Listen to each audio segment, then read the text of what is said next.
என்பது ஒருத்தன் குறிக்கும். இன்னொன்று 30 தஜ்ஜால்கள் இந்த சமூகத்துக்கு வருவார்கள். குட்டி குட்டி தஜ்ஜால்கள் வருவார்கள்.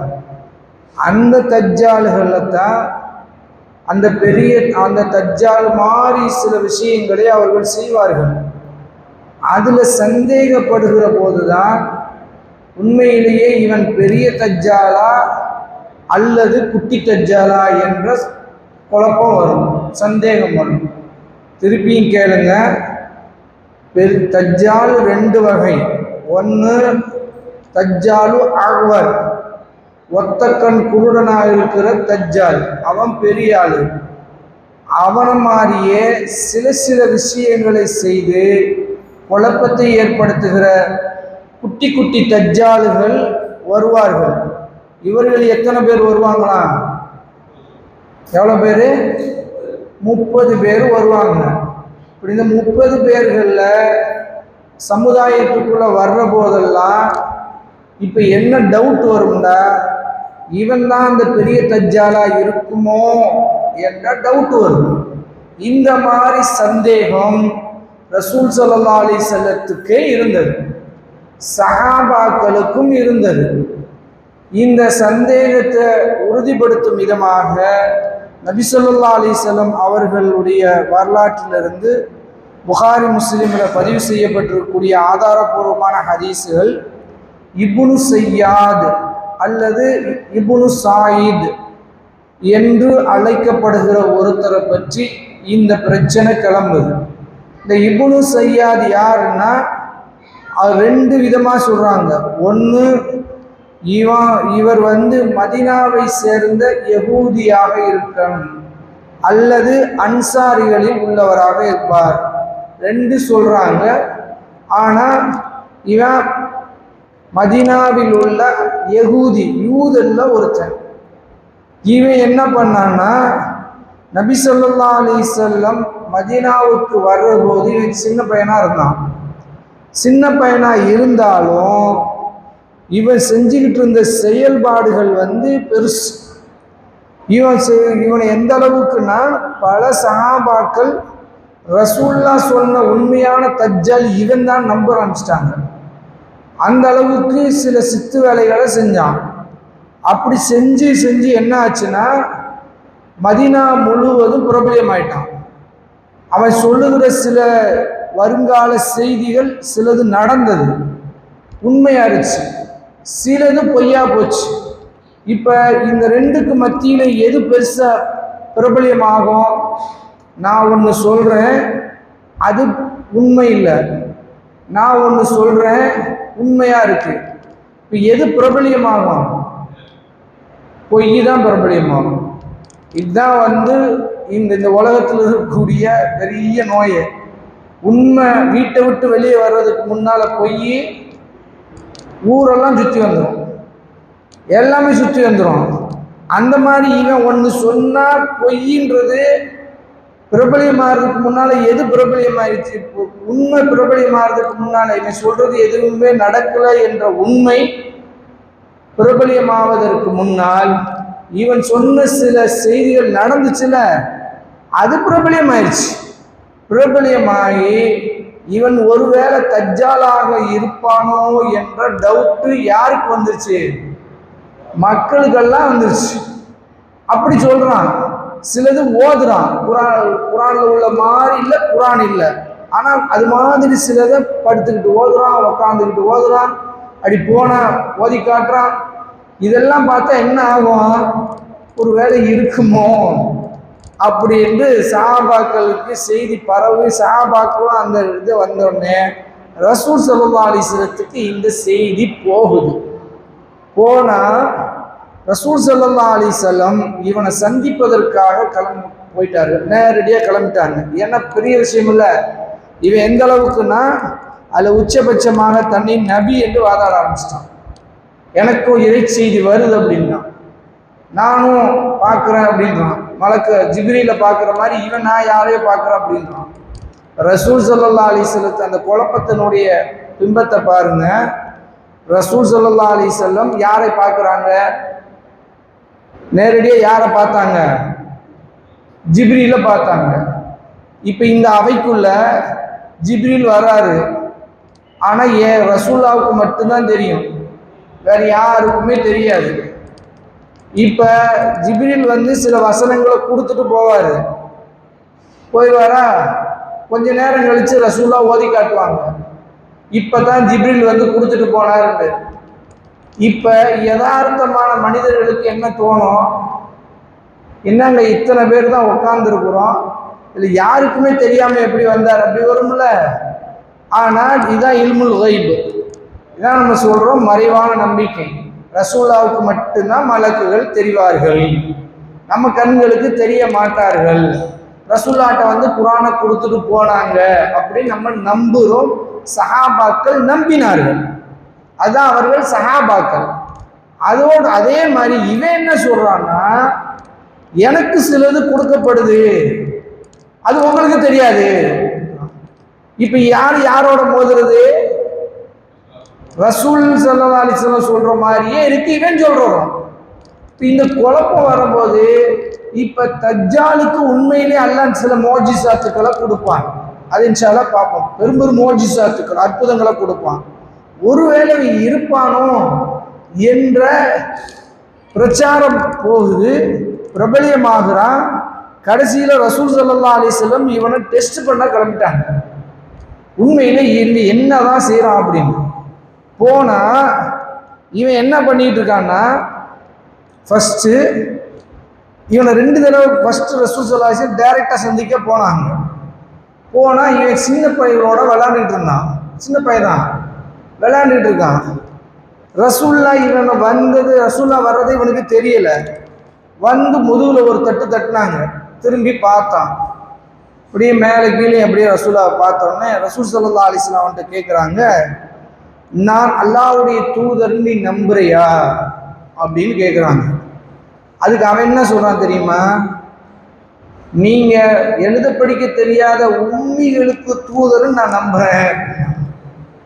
எப்படி ரொம்ப தெளிவா பதில் சொல்றான் பாருங்க. யாருக்கு நபி? எழுத படிக்க தெரியாத உம்மிகளான அரபுகளுக்கு நீங்க நபி என்று நான் நம்புறேன். என்ன உடனே அடுத்து ரசூல் ஸல்லல்லாஹு அலைஹி வஸல்லம் அவன் ரசூலாவை பார்த்து கேட்கிறான், நான் நபின்னு நீங்க நம்புறீங்களா? அது எப்படி யார்கிட்டையும் மோதலாம் பாருங்க. எனக்கு வகி வருதுன்னு நீங்க நம்புறீங்களா அப்படின்னு. உனக்கு வகி வருதா அப்படின்ட்டு ரசூல் ஸல்லல்லாஹு அலைஹி வஸல்லம் அவனை இன்னொரு டெஸ்ட் பண்றாங்க. ரசூல்லத்து ஹிக்மத் அப்படின்னு சொல்றாங்க, நான் அல்லாஹ் அனுப்பிய அனைத்து தூதர்களையும் நம்புகிறேன். நபிமார்கள்ட்ட ஒரு உடன்படிக்கை இருக்கு, எல்லா நபிமார்கள்ட்டையும் அல்லாஹ் உடன்படிக்கை வாங்கியிருக்க. என்ன தெரியுமா? ஒரு நபி இருக்கிற போது இன்னொரு நபி வந்தால் அந்த நபியை நம்பணும், உண்மைப்படுத்தணும், அவர் சொல்வதையும் இவர் கேட்டு நடக்கணும் அப்படின்னு அல்லாஹ் திரும்ப அஹதல்லாஹு மீசாக்கன் நபியின் லமா ஆதைத்துக்கும் மின் கிதாபி வ ஹிக்மத்தின் சும்ம ஜாஅக்கும் ரசூலும் மஅக்கும். எல்லா நபிமார்களுக்கும் அல்லாஹ் உடன்படிக்கை செய்திருந்தான், உங்களிடத்துல ஒரு நபி வந்தால் அவருக்கு நீங்க உதவணும், அவருக்கு நீங்கள் நம்பணும் அப்படின்னு உடன்படிக்கை செஞ்சா அந்த நபிமார்களா சொன்னா காலு அக்ரர்னா, நாங்க செய்றோம் என்றாங்க. இப்ப ரசூல் ஸல்லல்லாஹு அலைஹி வஸல்லம் இவன்ட்ட பதில் சொல்றாங்க, அல்லாஹ் அனுப்பிய அனைத்து தூதர்களையும் நான் நம்புறேன் அப்படின்னு.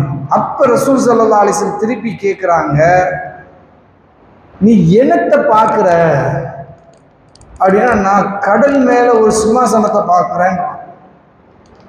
எதை பார்க்குறேன்றான்? கடல் மேல ஒரு சிம்மாசனம் இருக்கு, அதை நான் பார்க்குறேன்.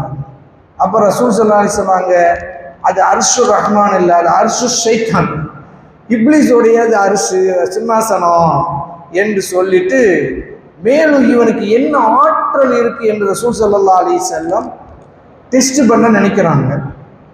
அப்படி டெஸ்ட் பண்ண நினைக்கிட்டு என்ன நினைக்க சொல்றாங்கன்னா, நான் இப்ப மனசுல ஒன்று உன்னை பத்தி நினைக்கிறேன், நான் என் மனசுல ஒன்று நினைச்சிட்டு இருக்கேன், அது என்னன்னு நீ சொல்லுன்றான். அவன் என்ன சொல்றான்னா, ரசூல் ஸல்லல்லாஹு அலைஹி வஸல்லம் சூரத்து துஹானத்தான் நினைச்சிருக்கிறாங்க. அவன் துஹுன்றான், அதே சொல்றான். சொன்னோடனே ரசூல் ஸல்லல்லாஹு அலைஹி வஸல்லம் சொன்னாங்க, உனக்கு விதிக்கப்பட்டதை தவிர நீ எந்த வரம்பையும் எட்டிட முடியாது. கதருக்க, உனக்கு அல்லாஹ் என்ன விதியை நிர்ணயம் பண்ணியிருக்கானோ அதை தவிர உன்னால எதையும் மீறிட முடியாது என்று சொல்லிட்டு போடாண்டு விட்டுட்டு போயிட்டாங்க. போனாலும் ரசூல் ஸல்லல்லாஹு அப்பத்தான் உமர் ரலியல்லாஹு அன்ஹு கேட்குறாங்க, தானி என்னை விடுங்க, அவுரிபு உணுக்குக்க, அவன் கழுத்தை வெட்டிடுறேன் அப்படின்றாங்க. அப்போ ரசூல் ஸல்லல்லாஹு அலைஹி வஸல்லம் சொல்கிறாங்க, ரொம்ப முக்கியமானது, இவன் அவனாக இருந்த இவன் அவனாக இருந்தால் ஸல்லல்லாஹு அலைஹி, அல்லாஹ் உனக்கு அந்த பொறுப்பை கொடுக்கல. இவனை கொல்ற பொறுப்போ இவனை அடக்குற பொறுப்போ உனக்கு இல்லை. ஒருவேளை இவன் அவனாக இல்லை என்றால், எவன் பெரிய தஜ்ஜாலாக இல்லை என்றால், இவனை கொல்றதுனால எந்த ஃபாயிதாவும் கிடையாது, எந்த நன்மையும் விளைய போறதில்லை. அதனால பேசாம விடுங்கன்ட்டாங்க. இப்படி ஒரு செய்தி. இன்னும் கொஞ்சம் கூடுதலாக முஸ்லிம்ல ஒரு செய்தி வருது, ரசூல் புகாரியிலே அது வருது. நபி ஸல்லல்லாஹு அலைஹி வஸல்லம் ரகசியமா இவனை வந்து உளவு பார்த்தாங்க, ரசூல்லாவே. அப்ப எந்த அளவுக்கு இவன் குழப்பம் இருந்திருக்கு பாருங்க. சந்திச்சுட்டாங்க, பல கேள்வி கேட்டாங்க, எல்லாத்துல இருந்து ஒரு தெளிவு கொடுத்தாங்க. இருந்தாலும் ரசூல் ஸல்லல்லாஹு அலைஹி வஸல்லம் அவர்கள் இவனை ரகசியமாக இவன் என்ன ஓதுறான், என்ன படிக்கிறான் என்பதை ஒட்டு கேட்க போனாங்கன்னு ஹதீஸ் வருது. எந்த அளவுக்குன்னா, மரத்துக்கு பின்னால் இருந்து ரசூல் ஸல்லல்லாஹு அலைஹி வஸல்லம் பேரித்த மரங்களுக்கு பின்னால் இருந்து அப்படி ஒளிஞ்சுக்கிட்டே வராங்க. இவன் கட்டில்ல படுத்து ஒர்க்கழிச்சு படுத்துக்கிட்டு எதையோ ஓதிக்கிட்டு இருக்கான். ரசூல்லா கேட்கலான்னு காது ரொம்ப சார்பாக்கி கேட்குறாங்க, எட்டலை. இன்னும் கொஞ்சம் மரங்களை தள்ளி தள்ளி அப்படி நெருக்கி வர்றாங்க. அவங்க அம்மா பார்த்துக்கிட்டான் ரசூல்லா. அப்ப யா சாஃபி இன்ன முஹம்மதுன் ஸல்லல்லாஹு அலைஹி வஸல்லம், நீ வாட்டு கவனம்லாம் படுத்து கிடக்க, இதோ முஹம்மது ஸல்லல்லாஹு அலைஹி வஸல்லம் வர்றாருன்னொடனே டப்புன்னு சுதாரிச்சுட்டான் அவன். ரசூல்லா அதை கன்ஃபார்ம் பண்ண முடியல. இவனை வச்சு சஹாபாக்கள் காலத்துல ஒரு குழப்பம் வந்தது, உண்மையிலே இவன் தஜ்ஜாலா இல்லையா என்று. இதுல என்ன பெரியன்னா, இந்த செய்திகளை வச்சுக்கிட்டு தான் தஜ்ஜால் என்பவன் இனி பிறந்து வரப்போகிறவன் அப்படின்னு ஒரு கருத்தை நிறுவ முற்படுகிறார்கள். ஆனா நல்லா புரிஞ்சுக்கணும், இவன் குட்டி தஜ்ஜால். இன்னி சொல்ல ஏன் இவர் 2 விஷயமா வருது இந்த இப்னு செய்யாத என்ன, இன்னொன்று செய்தி சொல்றேன். ஆனால் குழப்பவாதிகளை தஜ்ஜால் என்று பயன்படுத்துகிற முறைமை ரசூலுல்லாஹ்வுடைய காலத்திலையும் அதை தொட்டு தொட்டு முஸ்லிம்கள் என்று இருந்து வந்து கொண்டே இருக்கிறது. இப்படி சிலர்களை தஜ்ஜால் என்று சொல்லுவார்கள். இவர்கள் பிறப்பார்கள், இறந்து போவார்கள். இந்த இப்னு செய்யாத பொறுத்த வரைக்கும் இன்னும் உச்சபட்சமாக போய் அபு சயீத் அல் குத்ரி ரலியல்லாஹு அன்ஹு அவர்களுக்கும் இவருக்குமான ஒரு உரையாடல் அல்லது பயணம் இருந்திருக்கிறது. எந்த அளவுக்குன்னா, அபு சயீத் அல் குத்ரி ரலியல்லாஹு சொல்றாங்க, நாங்கள் வந்து ஹுஜ்ஜாஜன் அல்லது உம்மாரன், நாங்கள் ஹஜ்ஜுக்கோ அல்லது உம்ராவுக்கோ இவரோட சேர்ந்து போனோம். இவர் பின்னாடி கல்யாணமெல்லாம் முடிச்சு உள்ள குட்டியெல்லாம் பெற்று மதீனாவிலிருந்து இப்போ மக்காவுக்கு உம்ராவுக்கு அல்லது ஹஜ்ஜுக்கோ போறாரு கூட்டத்தில். அந்த கூட்டத்தில் தான் கூட யார் இருக்கிறா? அபு சயீத் அல் குத்ரி ரலியல்லாஹு அன்ஹு அவர்கள் இருக்கிறார்கள். இது போனா சோதனையை பாருங்க. ஒரு கூடாரம் அடிச்சு தங்கியிருக்காங்க எல்லாரும் இவரை மட்டும் விட்டுவிட்டு அவர் கூட எல்லாரும் போயிட்டாங்க. இப்போ 2 பேர் தான் இருக்காங்க. யாரு? இப்னு செய்யாதும் கூட அபு சயீத் அல் குத்ரி ரலியல்லாஹு அன்ஹு 2 பேர் தான் இருக்கிறாங்க. இப்ப யாருக்கு பீதியாகுது? அபு சயீத் அல் குத்ரி ரலியல்லாஹு அன்ஹுக்கு அவரே சொல்றாரு, நான் கடுமையா பயந்துட்டேன், பக்கத்துல என்ன நடக்க போதோ என்று நான் நடிட்டேன், என்ன செய்யறதுன்னு யோசிச்சுட்டு இருக்கேன். அதோட மட்டும் இல்லை, அவர் என்ன பண்றாரு தெரியுமா, அவருடைய சாமான்லாம் இருக்கும்ல, பேக்கு, பை, அந்த உடுப்புகள், உணவுகள், பால், இதெல்லாம் அதெல்லாம் கொண்டு வந்து எடுத்து பத்திரமா இவர் பக்கத்துல கொண்டு வந்து வைக்கிறாரு, இவரோட சேர்த்து. இவர் சொல்றாரு பயந்துக்கிட்டு, இன்னல் ஹர்ர ஷதீத், சூடு கடுமையா இருக்கு, இந்த பொருளை இங்க வைக்கிறதுக்கு பதிலா அதுவும் அந்த மரத்தடியில கொண்டு போய் வச்சு குழு குழுன்னு வச்சுக்கலாமே என்றார். அவர் என்ன பண்றாருன்னா, இப்னு ஸையாத் தூக்கி கொண்டு போய் அங்கேயே வச்சுட்டாரு. அங்கேயே வச்சோடனே கொஞ்ச நேரம் உட்காந்துக்கிட்டே இருக்காங்க. ஹஃபீத்து, நான் அமைதியா இருந்துட்டேன், எதுவும் பேசவும் இல்லை. ஏன், மக்கள் அவ்வளோ சொல்லியிருக்காங்க இவரை பற்றி, கேட்ட ஒன்று அப்படியே ஓடுது. எல்லாத்தையும் யோசனை பண்ணிக்கிட்டே உட்காந்துருக்கும் போது இவர் என்ன செய்யறாரு தெரியுமா, அந்த இப்னு ஸையாத் எந்திரிச்சு போய் ஒரு ஆடு மேய்ஞ்சிட்டு இருக்க ஏரியாவில் ஆட்டிலேருந்து பாலை கறந்துட்டு வந்து அபு சயீத் அல் குத்ரி எல்லாத்தையும் நீட்டாரு, குடிங்க அப்படின்னு. அவர் ஏற்கனவே பயந்துட்டு இருக்கிறவர். ஃபைன்னல் ஹர்ர ஷதீத், சூடு கடுமையாக இருக்கு. ஃபைன்னல் லபன ஷதீத், பாலும் சூடு, எனக்கு வேணாம்ன்றாரு. ஆனால் மனசுக்குள்ள நினைக்கிறாரு, உண்மையிலே இந்த பாலை குடிச்சா நல்லா இருக்கும். ஏன்னா அவற்றிலிருந்து வாங்குறதுக்கு பயம். இப்படி பயந்து கொண்டிருந்த இப்னு ஸையாத் அபு சயீதை பார்த்த உடனே இவர் புரிஞ்சுக்கிட்டாரு, இவர் நம்மளை கண்டு மிரள்றாரு அப்படின்ட்டு அவர் பேச ஆரம்பிக்கிறார். இந்த மக்கள் என்னை பற்றி பேசிட்டு இருக்கதை நான் நினைக்கிற போது தற்கொலை பண்ணிக்கலான்னு நினைக்கிறேன். யார் சொல்றா?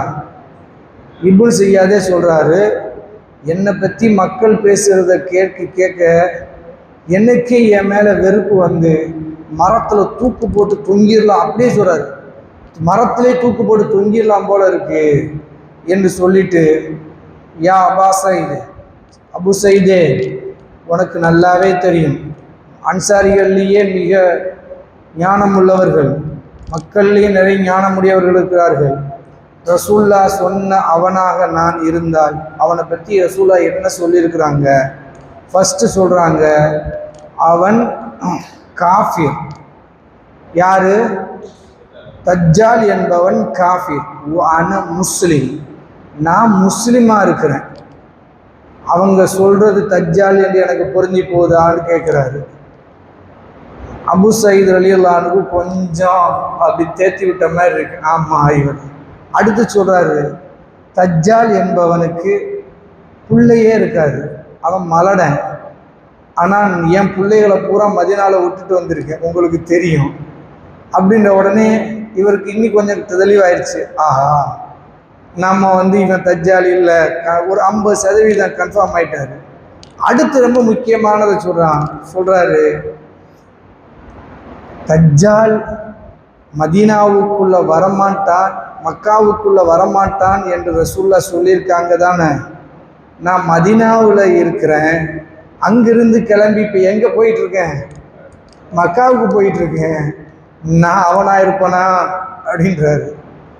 இதெல்லாம் கேட்ட உடனே இந்த அபு சயீத் அல் குத்ரி ரலியல்லாஹு அன்ஹுவுக்கு என்ன தோணுச்சான், பேசாம மன்னிப்பு கேட்டுடலாமோன்னு தோணுச்சான். யாரை பார்த்து?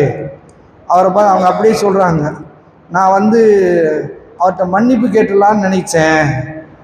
அந்த மாதிரி நினைச்சிட்டு இருக்கிற நேரத்தில் சொன்னாரு, என்றாலும் எல்லாம் பேசி முடிச்சுட்டு அவர் சொல்றாரு, வலாக்கின், என்றாலும் அரஃப்துஹு, தஜ்ஜாலை எனக்கு நல்லா தெரியும், வ மௌலிதிஹி, அவன் எங்கே பிறந்தான், அவன் எந்த இடத்துல பிறந்தான்னு தெரியும், யாருக்கு பிறந்தான்னு தெரியும், இப்பொழுது எங்க இருக்கிறான்னு எனக்கு தெரியும்.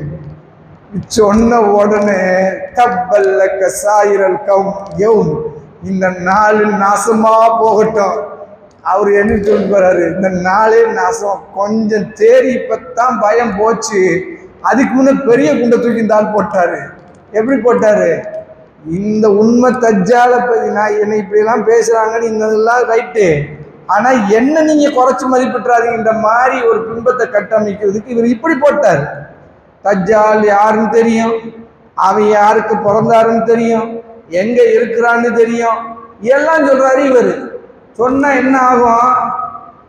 இவர் கொஞ்சம் பீதி ஆயிடுச்சு. இதெல்லாம் எப்போ உனக்கு தெரியும்? ரசூல்லாவே இந்த இடத்துல இருக்கான்னு கன்ஃபார்ம் பண்ணல, ரசூல்லாவே இன்னாருக்கு தான் பிறந்தான்னு கன்ஃபார்ம் பண்ணல, தஜ்ஜால் இருக்கிறான்னு மட்டும்தான் சொல்லியிருக்கிறாங்க. ஆனால் தஜ்ஜால் யாருக்கு பிறந்தான், தஜ்ஜால் எங்க இருக்கிறான், எந்த இடத்துல பிறந்தான், இதெல்லாம் ரசூல்லாவே சொல்லல.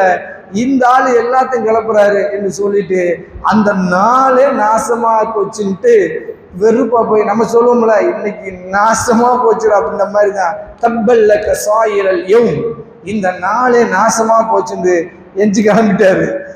இது இந்த இப்னு செய்யாத வச்சுதான் இந்த ஒட்டுமொத்த தியரியை கொள்கையை மறுக்க பார்க்கிறார்கள். தஜ்ஜால் என்பவன் இனிமேல் தான் பிறந்து வரப்போகிறான், அல்லது தஜ்ஜால் இருந்து வெளிப்பட்டு 400 வருஷம் ஆயிடுச்சு, தஜ்ஜால் வெளியில வந்து 400 வருஷம் ஆச்சுன்னு இன்னொரு குறிப்பு. எல்லாம் மறுக்கப்பட வேண்டிய செய்திகள். உண்மை ஆழ்வர் தஜ்ஜாலுல் ஆழ்வர் என்பவன் இன்ஷா அல்லாஹ் அல்லாஹ் நாடுகிற போது இனி வெளியே வருவான், அவன் பிறந்து இருக்கிறான். அதுதான் உண்மை செய்தி. அஹ்லு சுன்னத் வல் ஜமாத்தினுடைய ஒட்டுமொத்த அறிஞர்களுடைய ஏகோபித்த நம்பிக்கை, தஜ்ஜால் என்பவன் இனி பிறக்க போறதில்ல, அவன் பிறந்து இருக்கிறான். எங்க இருக்கிறான்? ரசூல் ஸல்லல்லாஹு அலைஹி வஸல்லம் அவர்கள் சில இடங்களை சொல்கிறார்கள். இந்த இடத்துல இருக்கலாம், ரசூலுல்லாஹ் கன்ஃபார்ம் பண்ணல, அல்லாஹ் புரிஞ்சுக்கணும். இந்த இடத்துல இருக்கலாம், இந்த இடத்துல இருக்கலாம், இங்கிருந்து வரலாம் என்று சொல்றாங்க. இந்த நேரத்துல தான் ரசூல் ஸல்லல்லாஹு அலைஹி வஸல்லத்துக்கே ஒரு தகவல் கிடைக்கிறது, அற்புதமான தகவல்.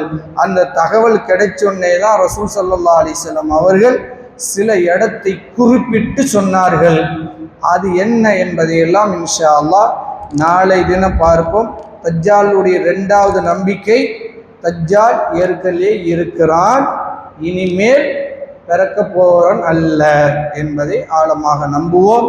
அல்லாஹ் அவனுடைய மார்க்கத்தை அவன் தூதர் மூலமாக எப்படி நமக்கு கற்றுத்தந்தானோ அதே மாதிரி கற்று, அதே மாதிரி நம்பி, அதே நம்பிக்கையில் மரணமடைந்து அல்லாஹ்வை சந்திக்கிற பெரும் பாக்கியசாலிகளில் என்னையும் உன்னையும் என் குடும்பத்தையும் உங்கள் குடும்பத்தையும் ஆக்கி தௌஃபீக் செய்வானாக.